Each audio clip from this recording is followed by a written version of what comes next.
Notorious for leaking. So here's my plan of action. Here's the elusive pleco that's in this tank. We do have a pregnant fish in here.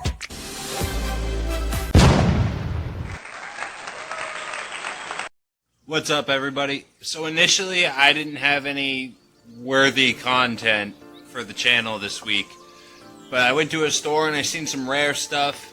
Toast and the Aquarium are doing just fine, and now I got a tank leak. I don't know if you can see that. Oh yeah. So notorious for leaking. A hexagonal aquarium. Notorious for it. But we have an extra 20 sitting around. So here's my plan of action. I'm siphoning water into buckets. 10 gallons worth of water out of this tank into buckets. This is the 20-gallon, the standard 20-gallon aquarium. Has some paint taken off of it because I was going to give this to my buddy Ryan to get his first not beta tank set up. But desperate times call for desperate measures, and this thing's going to destroy my table, so sorry bro, but I'm probably going to have another tank that's going to better suit your needs.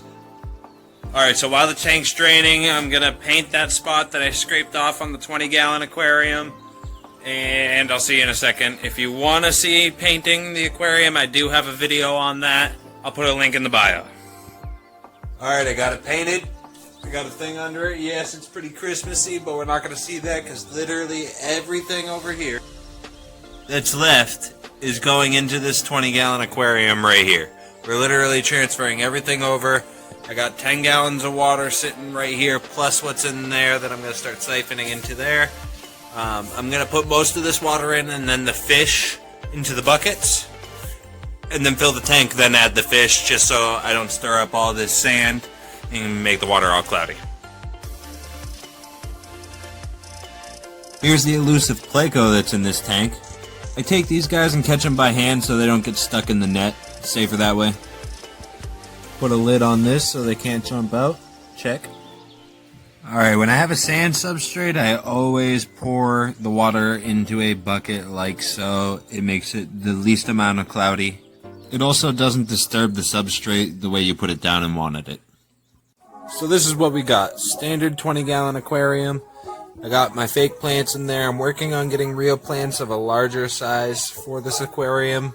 Got the wood off in the right-hand side. All the fish are doing well. If you look right here, you'll notice the electric blue Aquarium that I had in with Toast in here. He did get to her in the fins area. I was lucky. She was pretty comfortable with him, but he just wasn't too keen. She came up behind him and spooked him. These guys are always doing some kind of dance. No one's ended up pregnant, though. Speaking of pregnant fish, we do have a pregnant fish in here. Well, at least I think we do. Let me know in the comments what you think. Check this out. Here we are, guys. Now, we all know I like the bigger fish, and I'm not sure about these smaller fish, but that looks like a pregnant fish for me. And I'm pretty sure these guys scatter eggs. So, I mean, I figure these guys will probably all destroy those eggs if they come out. I don't know if I should quarantine or put her in a fry net. I don't know. I'm gonna figure it out, though. All in all, I think this tank looks pretty good so far.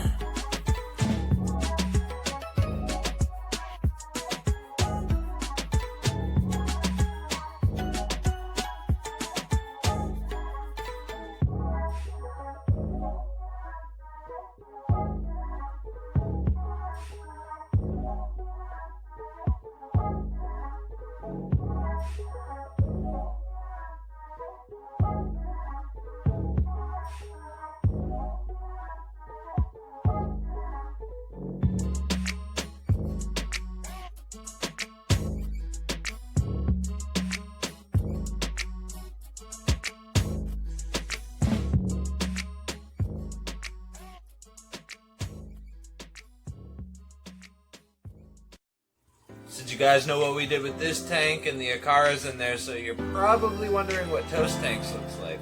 So let's go check that out. Typical Flowerhorn tank. Heater, Flowerhorn, mirror, filter, a thing for him to hide behind. Sorry about all that poo down there, but I'm not cleaning this tank every time I film this tank because he poops many times a day. Let's feed him real quick. I just started using this Hikari blood red parrot food. It has this little picture on the back. It says before and then 67 days after on some blood parrots. I figure red is the primary color on toast, so we might as well try that. Stay tuned to figure out about that. 67 days from now, well, like 60 days from now. Feed them just a small pinch.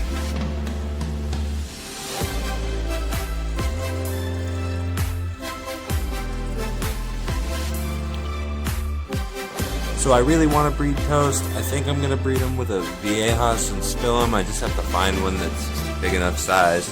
And I'm also going to be grabbing an absurd amount of Flowerhorns in an upcoming video, guys. So hit that subscribe button and the notification bell. And as always, until next time, peace.